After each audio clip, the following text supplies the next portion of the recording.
Well, the Prime Minister joins us in the studio here at Manchester this morning. Good morning, Prime Good morning, Minister, Nick. First of all, 3 years, 30 days to go. Are we finally going to get this Johnson plan for Brexit? Yes, we are, and we will be tabling some proposals fairly shortly with our EU friends, with Michel Barnier and Jean-Claude Juncker in Brussels, and obviously with our Irish friends as well. And we're told you'll be on the phone today to EU leaders. Well, I've been talking quite a lot to people over the last few days and weeks, as you can imagine. I think that we'll be making a very good offer, and clearly I've seen some briefing already from, I don't know where it's come from, I think possibly from Brussels, which is not quite right. Let's just remind people what we're talking about. So there was a leak yesterday that suggested that there would be a string of border posts, not on the Irish border, but not far back. Are you saying that simply isn't true?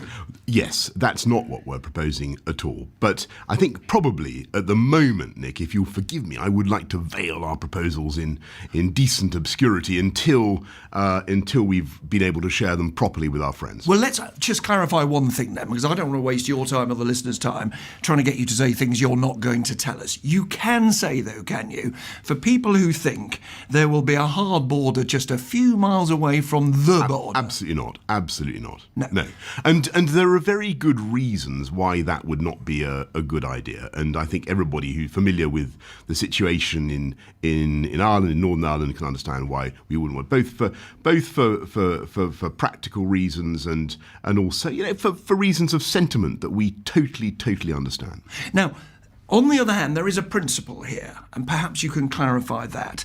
Some in Ireland, we heard Sinn Féin's leader earlier today say there should be no checks anywhere on the island of Ireland. That they call a hardening of the border. They say it would be against the principles of the Good Friday Agreement. Well, other people say, forgive me, they've got to be checks somewhere if we're going to be in a different economic arrangement. Well, I'm with the second group, Nick, because that's just the reality. And I think that what we're coming up to now is, as it were, the critical moment of choice for us as friends and partners about how we proceed. Because in the end, a sovereign united country must have a single customs territory.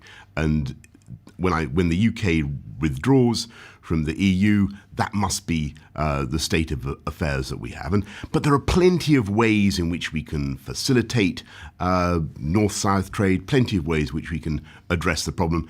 And without going into the details of our proposals, which I think probably will send our listeners reaching for the off button, there are the ways in which we can protect the unity of the market in the whole of the island of Ireland, and you'll have studied that you know what we're trying to do. Tempted though I am to talk to you about sanitary and all that. Sanitary and phytosanitary. Let's get you back when you do publish your plans. Yes. It'd be good to know your details. I think that was an acceptance there that the Prime Minister will be returning to the Daily Programme studio very soon. Now, I can't think of a higher honour. It seems to me that what people want to know is this, though. Ireland is essentially the key here, isn't it? If you can't persuade the Irish in the next day or two, there will be no deal. Well, I wouldn't want to be quite as dramatic as that, Nick. I think it'd be fair to say that we've made progress since beginning of August, a great deal of progress with our friends. I don't want to anticipate where the talks are going to go now. We're hopeful that we'll get there. You see, there are people who think you don't really want to deal. No, let me just put to you, I speak to senior ministers, and they say, we're not sure about Boris Johnson, but we know that some of his closest advisors, indeed Dominic Cummings himself, they tell me he doesn't really want a deal. He's never really wanted a deal. And they say the other thing, they say, look at where the money comes from for Boris Johnson. He's had more than £700,000 in donations. Philip Hammond pointed this out, from individuals who back no deal. He's not really trying. Well, this is completely untrue. And Nick, I really must stress that that is absolute inverse of reality. We're working flat out to get a deal. And believe me, I want a deal. And I think if you talk to our friends in Berlin or Paris or Dublin, they know how hard we're working to get a deal. But we just have limits. And I think people need to understand that. There is a natural limit to the ability of a sovereign state to compromise on things like the customs territory, the customs union. So that is where we're trying to make it work. But we will work very, very hard to get this done. Well, and let's turn to what will happen if you can't. the dread subjects that we just decided to shelve, sanitary, phytosanitary, unity, and so on. Those are areas where in the last month the UK, working with obviously unionist sentiment in Northern Ireland, we've already moved a long way. Okay. And if I may Let's say turn so, to no deal, Nick, yeah. I don't actually think that our friends, that the debate in here in the UK has necessarily recognised quite how big a move that is by the UK. We are accepting the idea that there can be, for the purposes of agriculture, that, as the famous dictum attributed wrongly perhaps to T.N. Paisley, that the people in Northern Ireland may be British, but the cattle are Irish, yep. And we can work with that thought, well, and deliver a good result. Tempting though it is to discuss the fine details of the movement of lasagna and beef around the island of Ireland, I'm not going to do that until you publish your proposals, and we can hold you to account for something that is published. Fine. What we do know is that the reason you're Prime Minister is that you said you were prepared for a no-deal Brexit. Yes. Indeed, you said it was crucial to be. But we know something else. The law now says that if you can't get a deal with the EU, you must write a letter asking for a delay. Now, one way to avoid that is to get a deal. And the second way is for you to say to Chancellor Merkel and President Macron, rule out an extension. Tell the world that you will not have a delay. Is that what you're asking them to do? Well, we haven't. I mean, in truth, we haven't made any such request. But my own view... Might you? My own view is that they want to get this done as much as we do, and indeed as much as the majority of the British public do, whether they voted leave or remain. Understood, but we have to talk very about interesting. It's not a hypothetical, this is your policy that you will leave in 30 days with no deal, so it's not some sort of weird journalistic hypothetical, this. Now, you said the other day to Andrew Marr, the EU don't want us in being, and I quote, truculent and mutinous. Your Foreign Secretary, Dominic Raab, says, we won't play nice. It'll lead to paralysis in the EU. Are you basically saying if you trap us against your will, you're going to regret it? Well, I just think it's a matter of common observation that the UK wants to come out, and that's the settled. Even Remainers, the polls that I have seen suggest that people want us to get this done, and I don't think that any purpose is served by corralling the UK against its will in the EU at a time when the EU obviously wants to get on. Look at what Mario Draghi. Prime Minister, you're a scholar. You choose your words carefully. The word truculent and mutinous. I'm often accused of doing the opposite. Well, quite. I'll come to that. I thought you might. You choose words carefully. You weren't talking about the public. You were talking about the government being truculent and mutinous.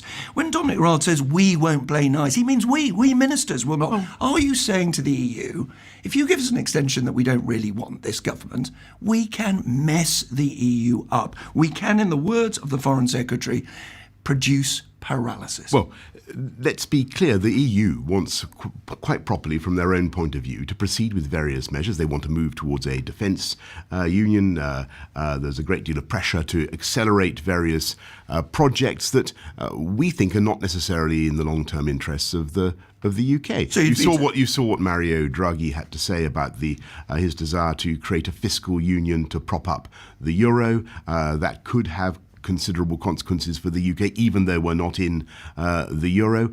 It's time for us. So in other words, you could use your vote, though, to veto things that they want. I just think that our friends are going to think the UK is a great power.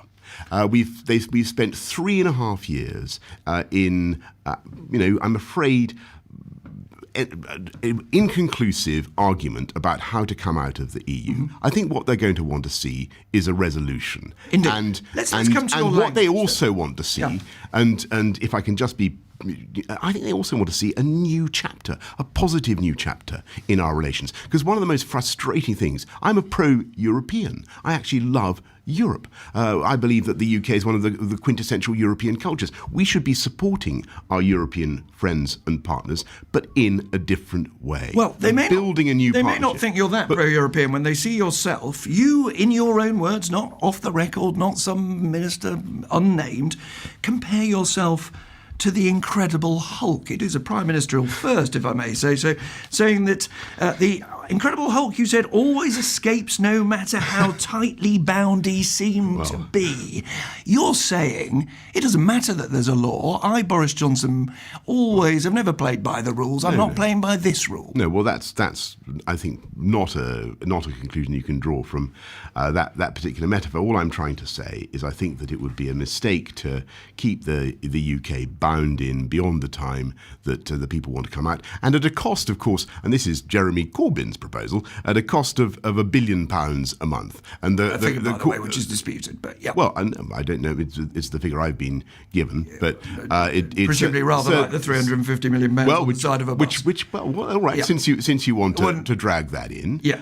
Actually, were we to be obliged to stay in the EU, we would need a bigger bus because the figure would go up, and I think it'd be rising 400 million gross. Now, I mentioned your language, Prime Minister. I mentioned the Incredible Hulk. You've been picked up on your language already repeatedly. How did you feel when your own sister said that you've become different? He is pursuing, she suggested, Rachel, a deliberate strategy to make people feel their democracy has been stolen. Well, I disagree with some people in my family about the direction that we're going in on. Forgive me, she wasn't talking about the direction. She wasn't talking about the direction. She wasn't talking about remain or leave. She was saying, Rachel, she was saying something that lots of people I've heard say at this conference. What happened to Boris Johnson? When did he become the angry, divisive man who smears his opponents? When did he become this person? Well, I'm sorry, but I don't recognise that characterisation, and no matter what you say, I will not. Here's a front page paper from the Mail on Sunday. Number 10 probes Remainer MP's foreign collusion. A direct quote from the Downing Street that you're in charge of. Foreign collusion? Well, I think there is a legitimate question to be asked about the generation of this SO24 legislation. It is collusion, collaboration. It is a very interesting situation. We have bills that enact the so-called Surrender Act, which I'm afraid has massive consequences for the people of this country, would have massive consequences for the economy of this country were it to be effective. And you think foreign governments have been instructing the likes of Dominic Grieve and Oliver Letwin? We have no knowledge of how it was produced. It is not subject to normal parliamentary scrutiny. There are no bill committees by which the processes by which this bill can be generated can be invigilated. No one knows by whose advice or legal advice it was drawn up. But it may have been, in your words, foreign government. Those aren't my words. Those are the words that you're reading out. It's a source from Number 10. I mean, this is a direct quote from one of people who works for you. I mean, this is not. Sorry, I see when you're saying you're. Well, yes, I mean. Yeah. Sorry, I thought you were quoting me just now. Yeah. I think. Well, you talked about collaborators. I think it's a similarly provocative word. I didn't actually say collaborators, and I think you should go back over the quotation. I didn't say collaborators. You said collaboration. Correct. Aha. So who does the collaborating if it's not collaborators? Okay, but there's a different, as you know, and there are different connotations to different words. Understood. And what I'm getting at is that nobody knows how these bills are produced. And look, with great respect to all my parliamentary colleagues, I do think we need to work out as we go forward how we're going to scrutinise these things properly. Because look, your key appeal they are a constitutional novelty, to say the least.